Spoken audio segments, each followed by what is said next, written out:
যাদের অ্যালার্জি কোনোভাবে ভালো করতে পারতেছে না, অ্যালার্জি থেকে কিন্তু বিভিন্ন রোগ দেখা দেয়। অ্যালার্জি থেকে শ্বাসকষ্ট দেখা দেয় এবং আপনার চাকা চাকা হয়ে ফুলে যায় এবং অ্যালার্জি থেকে চর্মরোগও হয়ে যায়।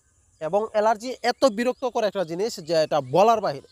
যখন চুলকায় বা গরু মাংস অ্যালার্জি জাতীয় যে খাবারগুলি আছে এগুলি খাইলে পরে যে চুলকানিটা উঠে, তখন তো চুলকাইতে তো খুব মজাই লাগে। যখন চুলকানো শেষ হওয়ার পরে বোঝা যায় যে এটা জ্বালা যে কতটুকু। তো এই অ্যালার্জি যদি আপনি চিরতরে নির্মূল করতে চান, আমি একটা ট্রিটমেন্ট বলে দিব এখন। একদম সহজ একটা রেসিপি বলে দিব, আপনি নিজে যেন বাড়িতে তৈরি করে খেতে পারেন। আপনি নিজে বাড়িতে তৈরি করে খেতে পারবেন। এটা খেলে কি হবে, আপনার ব্লাড থেকে পর্যন্ত অ্যালার্জি সম্পূর্ণ ক্লিয়ার হয়ে যাবে।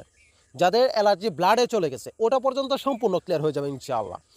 আপনার অ্যালার্জি থেকে যাদের আপনার দেখবেন যে গুটি গুটি গুটি গুটি হয়ে আপনার ভরে গেছে অ্যালার্জি, মানে অত্যাধিক অ্যালার্জি হয়ে গেছে, মানে প্রচুর পরিমাণে। এটা বিভিন্ন ওষুধ খাইছেন কিন্তু এরপর কোনোভাবে বন্ধ করা যাচ্ছে না। আপনার ফার্মেসিতে যে ওষুধগুলি বিক্রি হয় অ্যালার্জি জাতীয় যে ওষুধগুলি,